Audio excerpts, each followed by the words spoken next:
La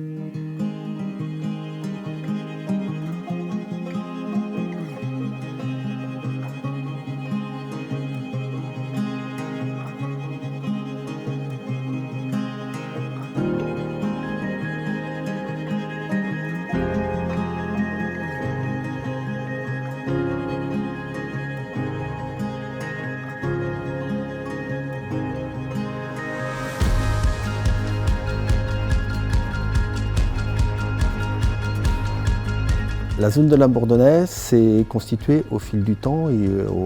au regard des opportunités de vente de parcelles, avec l'installation de sièges de petites et moyennes entreprises.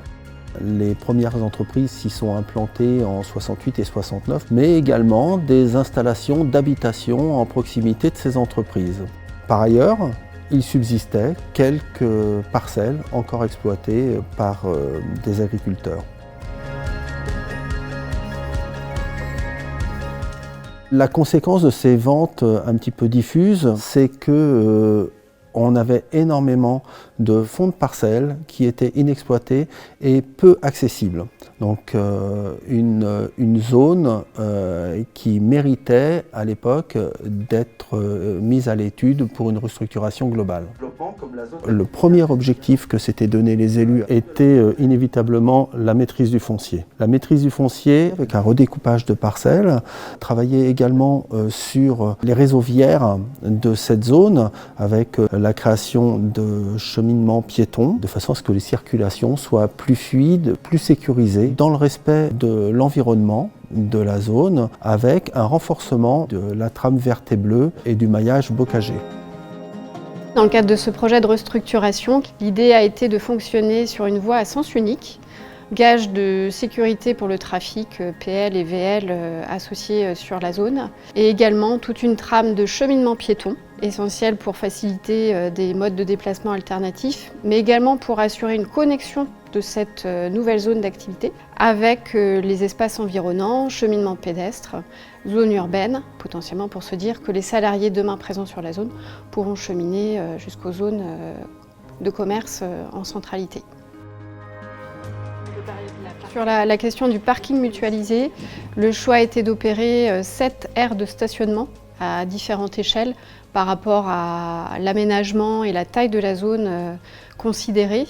dans l'idée d'inciter les entreprises à revoir l'utilisation aussi de leurs parcelles par rapport à cette obligation de prévoir du stationnement pour les salariés et d'inciter aussi à l'usage du covoiturage au sein des entreprises.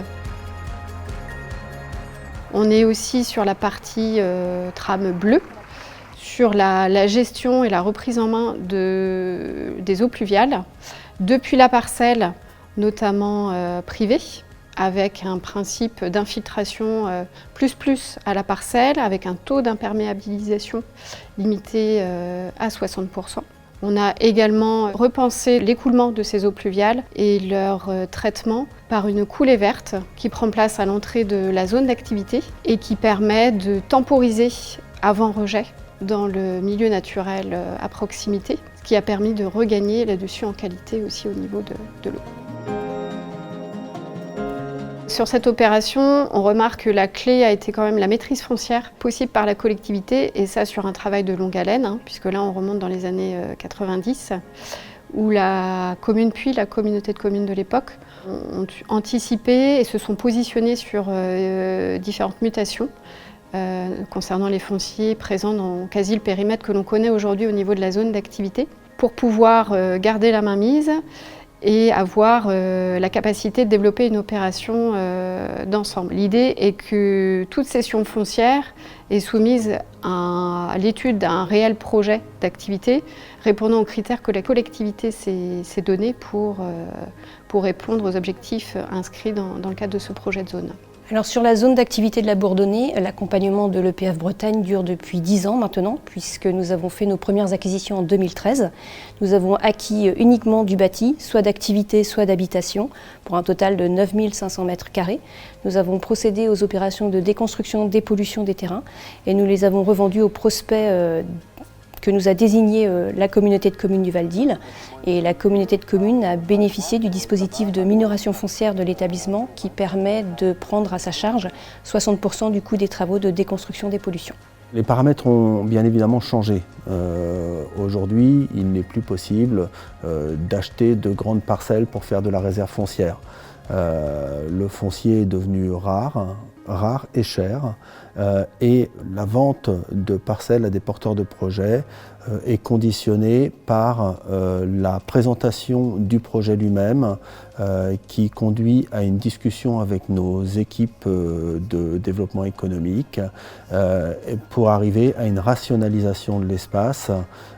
et à la vente d'une parcelle la plus juste possible par rapport aux besoins immédiats de l'entreprise. Dès lors que la communauté de communes s'est engagée à proprement parler sur la commercialisation des terrains proposés sur cette zone d'activité, l'idée a été de mettre en place assez vite un outil type fiche d'analyse et de recueil des besoins de chaque projet sur les thématiques abordées dans le cadre du cahier de prescription, donc sur le volet énergétique, sur le volet circulation, sur le volet implantation du bâti, sur le volet typologie des matériaux utilisés, et qui permettait d'avoir un fil conducteur dans l'analyse et le suivi du projet depuis les premières rencontres jusqu'au dépôt du permis de construire, pour essayer en somme d'être le plus fidèle possible